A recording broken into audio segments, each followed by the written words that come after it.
حضور قلندر بابا حواس کیا ہیں کہ عنوان سے شعور اور لاشعور کو سمجھانا چاہ رہے ہیں. اب یہ دیکھیں، وہم، خیال،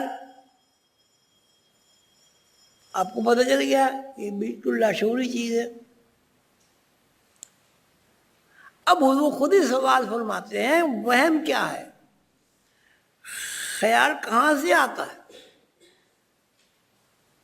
وہم کیا ہے، خیال کہاں سے آتا ہے. یہ بات غور طلب ہے. اگر ان سوالات کو نہ سمجھا گیا اور ذہن میں بات پوری طرح روشن اور واضح نہ ہوئی تو حقائق سمجھ میں نہیں آئیں گے.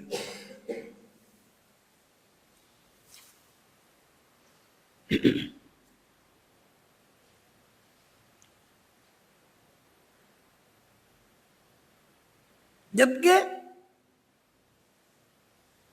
ایک چیز ہوتی ہے فکشن، ایک چیز ہوتی ہے حقیقت. فکشن کا مطلب یہ ہے کہ جس میں مسلسل تغیر واقع ہوتا ہے. اگر اس میں تغیر کسی جگہ رک گیا تو وہ فکشن نہیں ہوگا.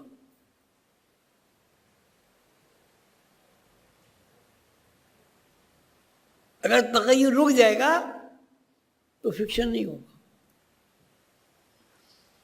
اگر تغیر شعوری اعتبار سے، لاشعوری اعتبار سے تغیر ہو رہا ہے ولا ایک بحث ہو گئی، شعوری اعتبار سے جب تک تغیر رہے گا آپ کے اندر شعور کام کرے گا. اگر تغیر اس میں نہیں ہوگا تو شعور کیا ہو جائے گا، یہ تو آدمی باولا ہو جائے گا یا بڑھ جائے گا. مقداریں گڑبڑ ہو گئی ہیں اور اس کی وجہ سے اس میں معنی نہیں بنائے جا رہے ہیں. مقداروں پہ کام چل رہا ہے نا. اب مقداریں اب اس کو پیاس لگ رہی ہے، یہ ایک مقدار ہے. یہ پیاس لگے گی آپ پانی پئیں گے، یہ اس کو مقدار کہیں گے. پیاس اسے لگ رہی ہے، اس کے ذہن میں یہ نہیں آتا کہ پانی پینے سے پیاس ہو جائے گی.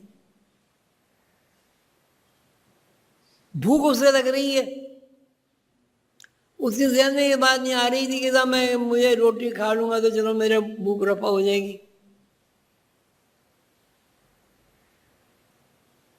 یعنی جو مقداروں کا جو نظام ہے وہ ان بیلنسڈ ہو گیا. صحیح کہہ رہے ہیں، ان بیلنسڈ ہو گیا اور اس کو اس نے قبول کرنے سے بھی انکار کر دیا. کس نے؟ شعور نے. مثلا ایک بلب ہے، بجلی کا بلب ہے، تار سے بجلی آ رہی ہے پوری، وہ بلب جل بجھ رہا ہے. کیوں؟ اطلاع تو بحثی نہیں آ رہی.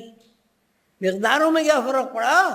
وہ مقداریں جو ہمیں اس بات کی اطلاع فراہم کر رہی ہے کہ یہ روشنی ہے وہ تبدیل ہو گئی. ٹھیک ہے، تبدیلی آ گئی، تغیر آ گیا اس میں. اچھا جی، اب اس میں دیکھیے ابھی کیا ہوا.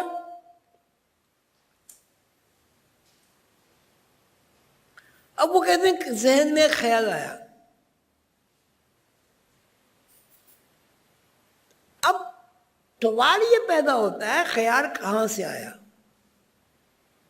کہیں سے تو آیا. لیکن نا آپ کو بیٹھے بیٹھے خیال آیا کہ مجھے مراقبہ باہر جانا چاہیے.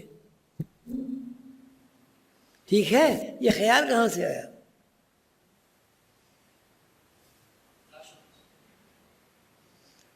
لاشعور سے خیال ہے. بالکل صحیح.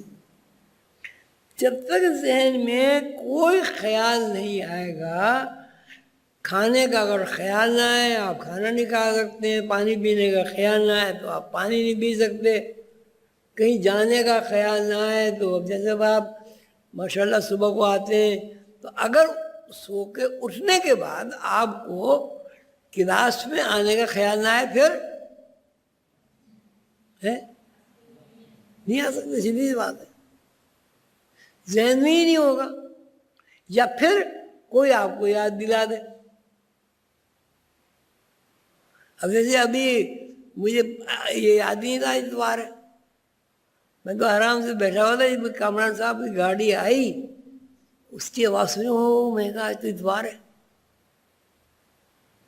پھر میں جلدی جلدی تیار ہو کے آیا. تو اس کے مطلب جب تک کسی چیز کے خیال میں کوئی ایجنسی، اس کا نام شعور رکھو، جو بھی رکھو، کوئی ایجنسی معنی نہیں پہنائے گی، وہ خیال عمل درآمد نہیں ہوگا. اس کا تو بیس لاشعور ہوا، اور لاشعور کی تعمیر کرنے والی جو ایجنسی ہے وہ شعور ہوا.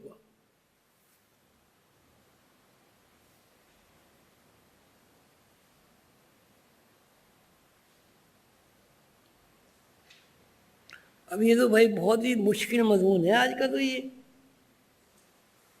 اب حضور فرماتے ہیں کہ ذہن کے پردوں میں حرکت ہوئی ہے، یہ حرکت ذہن کی ذاتی حرکت نہیں ہوتی،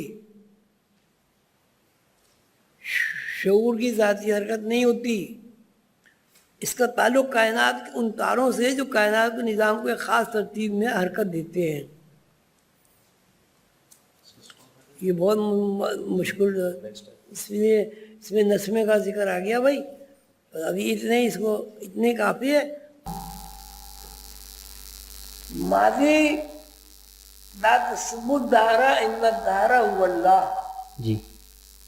زمانہ یعنی ماضی، زمانے کو برا نہ کہو، زمانہ اللہ ہے. ٹھیک ہے. اب جو ایک پروگرام بنا کن کے بعد، وہ اتنا زیادہ وسیع عریض ہے کہ اس کو بیک ایک نشست میں نہیں سمجھ سکتے. اس لیے کہ ہمارا شعور اتنا کمزور ہے کہ ہم میٹرک 10 جماعت کے پاس فکشن، وہ بھی اس میں آدمی اس قابل ہوتا ہے کہ کس مضمون کا انتخاب کرے، اس کو 12 سال لگ جاتے ہیں پڑھنے. اب اہل تکوین حضرات یہ فرماتے ہیں کہ اس پروگرام کو، ازل کے پروگرام کو انہوں نے 30 سال کے منصوبے میں بنایا. 30 سال، پھر 10 سال، پھر 5 سال، پھر 1 سال. یہ تکوین کا معاملہ ہے. تو 30 سال جو ہے وہ اس کی شقیں ہیں کہ اس پروگرام کو ہم نے 30 سال میں پورا کرنا ہے. پھر 30 سال کو 10 سال میں کیا، پھر 10 سال کو انہوں نے 5 سال میں کیا، پھر 5 سال کے بعد 1 سال میں. 30 سال تو موجود ہیں، لیکن زمانے کی کوئی تعداد متعین ہے ہی نہیں، اس لیے زمانہ ہے ہی نہیں. زمانہ وہ ٹائم ہے ہی نہیں. اس لیے ٹائم 1 2 3 4 5 جو ہم بولتے ہیں نا ٹائم، 1 بج گیا، 2 بج گیا، 3 بج گیا، ہم اس کو کہتے ہیں ٹائم. یہ ٹائم نہیں ہے. یہ کیا ہے؟ کیا ہے؟ ہمارا شعور جو کہ بہت زیادہ کمزور ہے، اس لیے ہم نے دن کو، رات کو 24 گھنٹوں کے اوپر تقسیم کیا تاکہ ہماری شعوری سکت کے مطابق ہم دن اور رات کو سمجھ سکیں. اب ان کو انہوں نے پھر رات اور دن کو الگ الگ تقسیم کیا کہ بھئی دن کو الگ سمجھیں، رات کو الگ سمجھیں. مگر رات میں ایک ہو جائیں تو آدمی سوئے گا کس وقت؟ یا تو سوتے ہی رہے گا یا کام ہی کرتا رہے گا. تو اس کو تقسیم کر لیا انہوں نے 2 وقفوں میں. 24 گھنٹے کو 2 حصوں میں تقسیم کر لیا. ان کا 12 گھنٹے کا دن ہے، 12 گھنٹے کی رات ہے. تو یہ ٹائم، ہم اس کو ٹائم کہہ رہے ہیں، یہ نہیں. یہ ٹائم کو سمجھنے کے لیے وقفے متعین ہوئے ہیں. ہاں، لیکن ٹائم جو ہے کیا ہے، اس کی تقسیم نہیں ہو سکتی. اب اللہ تعالیٰ نے بھی اس کی تقسیم کی ہے، وہ اس لیے سمجھنے کے لیے وَيَضْرِبُ اللَّهُ الْأَمْثَالَ لِلنَّاسِ وَاللَّهُ بِكُلِّ شَيْءٍ عَلِيمٌ.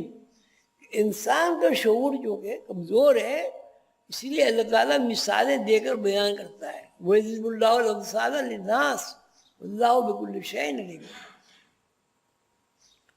اب ماضی کو کیسے آپ ڈیفائن کریں گے کیا ہے ماضی؟ اب اس کے آپ نے ٹکڑے کیے، ماضی، حال، مستقبل۔ لیکن اگر فرض کیجئے ایک آپ کے پاس خربوزہ ہے، خربوزہ، اب اس کو آپ نے 4 حصوں میں تقسیم کر دیا، وہ 4 حصوں کو آپ کیا کہیں گے؟ کیا کہیں گے؟ خربوزے کہیں گے۔ اصل میں وہ خربوزے کو اگر ہم ٹائم کا نام دے دیں تو ٹائم کی تقسیم کا نام وہ خربوزے کے ٹکڑے بذات خود خربوزہ ہے۔